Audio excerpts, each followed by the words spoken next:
এখন এই জায়গাটাতে মুস্তাফিজকে বয়কট করতে হবে, এইটা কি আসলে কোনোভাবে যৌক্তিক? আমার কাছে সেটা মনে হয় না, আমার কাছে সেটা অ্যাবসলিউটলি এটা মনে হয় না। কিছু জিনিস এই জায়গাটাতে আপনার মাথায় রাখতে হবে। বাংলাদেশ দল কিন্তু ভারতে বিশ্বকাপ খেলতে যাবে, আইপিএল এর আগেই খেলতে যাবে, বাংলাদেশ জাতীয় দল খেলতে যাবে, এবং সেইখানটাতে কলকাতায় আমাদের গ্রুপ পর্বে যে 4টা ম্যাচের মধ্যে 3টা ম্যাচই আমাদের কলকাতায় রয়েছে। বাংলাদেশ টিমকেও কি আপনারা বয়কট করবেন? আইসিসি ইভেন্টে বাংলাদেশ টিমকেও কি বয়কট করা হবে? সেটা কি আসলে যৌক্তিক হবে? কোনোভাবে হবে? তাহলে ভাই মুস্তাফিজকে টার্গেট কেন করছেন?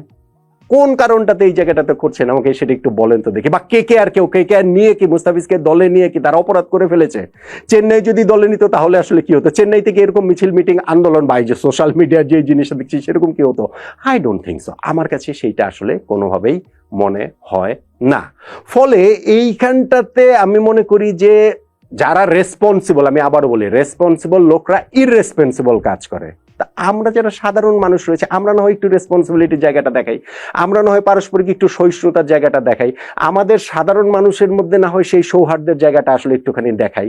অবশ্যই কোনো একটা ইস্যু নিয়ে আপনি রাজনৈতিক কারণে হোক, রাষ্ট্রীয় কারণে হোক, ধর্মীয় কারণে হোক আপনার অনুভূতি আঘাতপ্রাপ্ত হতে পারে, কিন্তু সেইটাকে ডিল করা কি উপায় এইটা যে মুস্তাফিজকে কেকেআরে খেলতে দেওয়া হবে না, তাকে যেন খেলতে না দেওয়া হয়?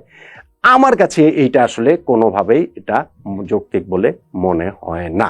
আমি তাই আসলে অনুরোধ করব, যেগুলো হয়েছে সেটা প্রত্যেকের, মানে বাংলাদেশের এই অংশের যেমন ঠিক তেমনি ভারতের অংশেরও সাধারণ মানুষদের অনুভূতির প্রতি আমার শ্রদ্ধা রয়েছে। অবশ্যই তারা তাদের অনুভূতির জায়গাটা জানাতেই পারেন, কিন্তু ক্রিকেট মাঠে এইটা নিয়ে আসলে সেইটার আগুনটা এত সর্বব্যাপী এবং এত সর্বগ্রাসী হবে, শেষ পর্যন্ত সেই আগুনের আঁচ থেকে আমরা কেউ রক্ষা পাবো না।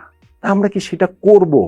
আমরা কি আমাদের যারা রয়েছেন রেসপন্সিবল, যারা কোট আনকোট আমাদের দুই পাশেই সীমান্তের এপারে ওপারে যারাই রয়েছেন, তারা তাদের লাভের জন্য, তারা তাদের স্বার্থের জন্য অনেক কিছু করবেন, করতেই পারেন, করেন। এটা হচ্ছে গিয়ে পৃথিবীর ইতিহাস।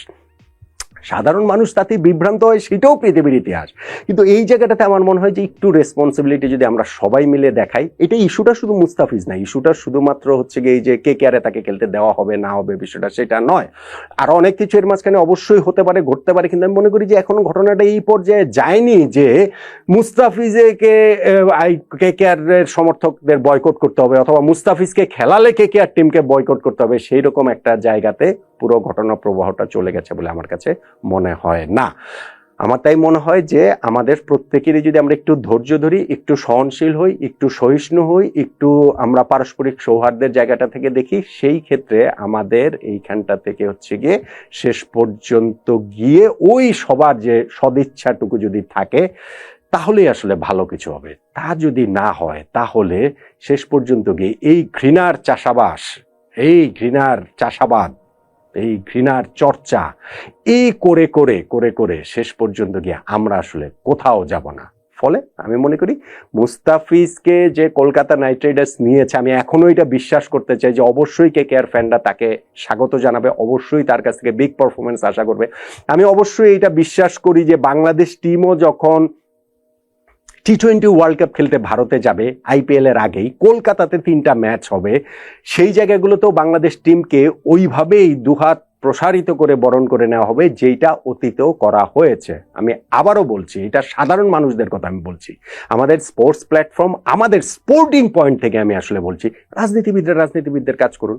যে তারা এই দুই দেশের মাঝখানে যারা গ্যাঞ্জাম লাগাতে চান, যারা এই যে এই কি বলা চলে আগুনের মধ্যে আলু পুড়িয়ে খেতে চান, সেটা তারা তাদের কাজটা করুক। কিন্তু আমরা যদি ওই সহনশীলতার জায়গাটাতে থাকি, সেই ক্ষেত্রে আসলে ভালো কিছু হতে পারে। কিন্তু সেটা যদি না হয়, শেষ পর্যন্ত গিয়ে আমাদের কারোই এখান থেকে লাভ হবে বলে আমার কাছে মনে হয় না, শুধুমাত্র ঘৃণাটুকুই বাড়তে থাকবে। ফলে মুস্তাফিজুর রহমানকে আইপিএলে তিনি খেলবেন, কেকেআর এর জার্সিতে খেলবেন, খুব ভালো খেলবেন, এইরকম একটা প্রত্যাশার জায়গায় সীমান্তের ওপার এপার সব জায়গা থেকে একই রকম ভাবে হওয়া উচিত বলে আমি অন্তত মনে করি, আমি অন্তত বিশ্বাস করি। বেশিরভাগ মানুষের এখনো শুভবোধ আছে বলেই আমার সেই আস্থার জায়গাটা আপনার, আপনাদের, আমাদের সবার উপরে রয়েছে।